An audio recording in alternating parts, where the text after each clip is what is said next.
Ako 3-in-1 lang kasi. Diba? 3-in-1 plus 1. Ay, script pala. Ano yung 3-in-1 plus? 3-in-1 lang po masaya ako. Actually, honestly, it evolves.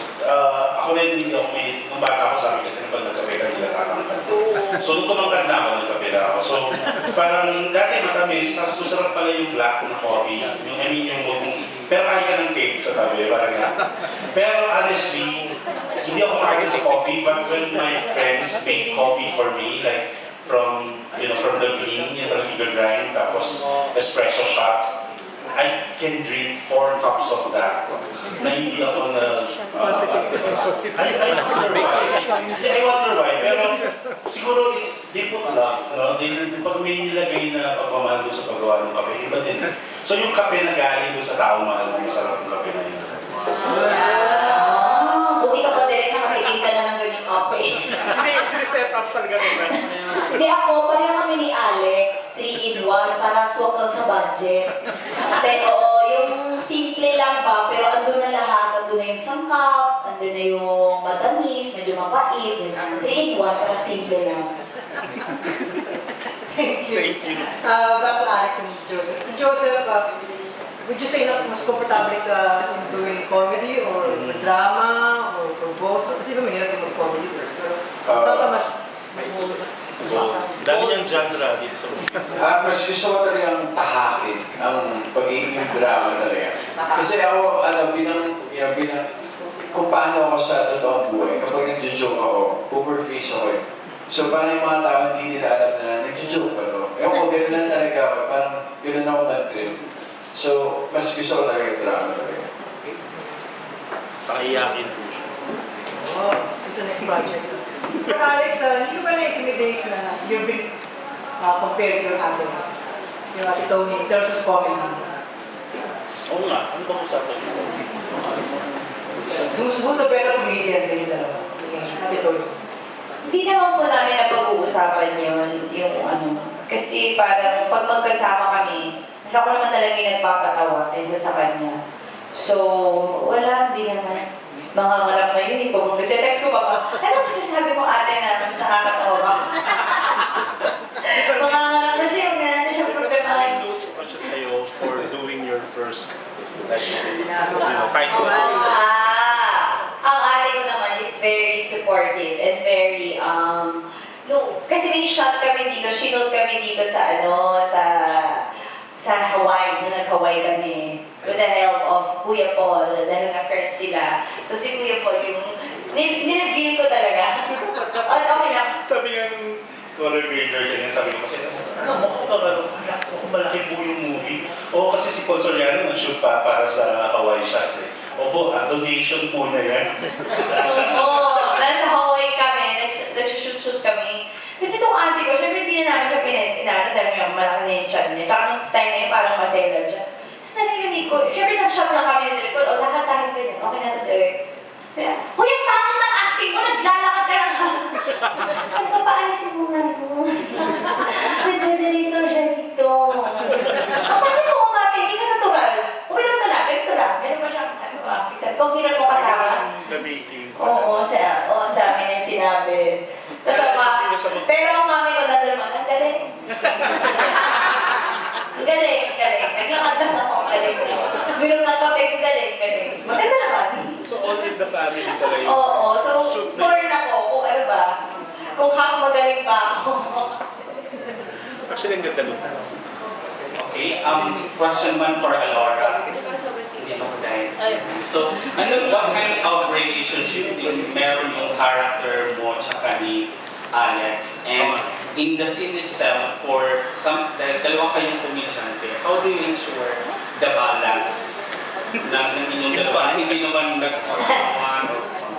Ay, hindi naman, wala namang sapawan kasi parang, yun nga yung parang during the workshop, yun yung tinanong ko agad kay Derek kung paano ba ang atake kasi kapag sinabi kasi nila, parang given na na komedyante, pero tinanong ko kay Derek kung anong atake, kung pa-OA ba, pabakla ba, pero sinabi kasi na gusto niya totoo, which is gusto ko din, kasi gusto ko yung, nagbibigay kasi siya ng advice, totoong nangyayari sa totoong buhay. So, paano mo mag-advise ang isang pinsan na may problema ang kanyang pinsan? So, nakakatawa siya pero may puso, yung totoo pa rin, yung may laman yung sinasabi niya kahit nakakatawa.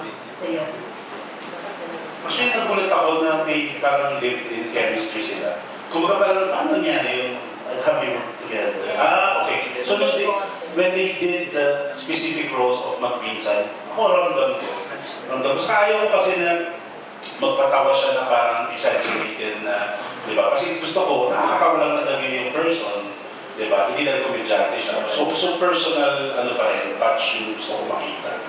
Hindi ko kasi napapanood yung TV ni Alora, so hindi ko naman successful. Successful kaya. Hindi yung transition mo to this character. I see. How did the collaboration work? O kasi dami ng scenes together. Collaboration. Parang musician na tayo.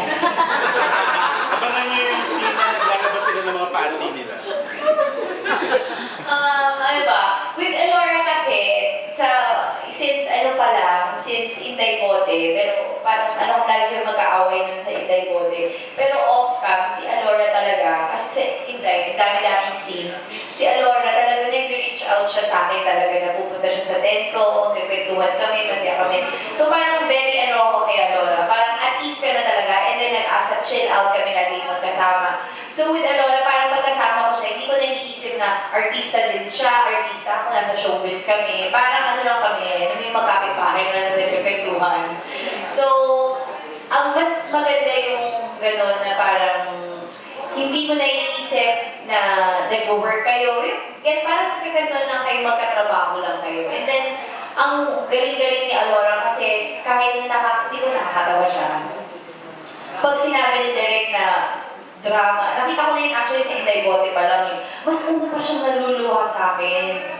Dramatic din siya. And siya tsaka makikita ko talaga kay Alora yung passion niya talaga itong pag-artista. Hindi niya dinididin na, ay, artista ako ganyan. Yung passion niya talaga yung pag-arte, may pangarap talaga siya. And hindi mababago yun. And Walang hahadlan. walang hahadlang. And ganun din naman yung kahit nasa showbiz siya, hindi hahadlang yun para magbago siya. Kasi I think kung sino si Alora, nung sa taga-saan ka?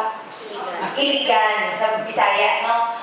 Kung saan siya nanggaling na Alora, hanggang ngayon same, walang nagbago. Ganun siya. And I can attest to that. So, Saka idol niyo si Julian, so itag niyo si Juday. Paabutin mo kay Juday yung... akala ko si Eugene Domingo. Silang dalawa. Paano yan? Silang dalawa. Ay, Alora pala, being someone who is NTSP, saan ka mas takot? Yung ligawan or yung break? Mag-break? Aha, yung ligawan or... Mabreak. O mag-breakan? Pwede ligawan mo. Oo, pwede ligawan. Patry mo muna akong paligawan. No? Doon muna tayo.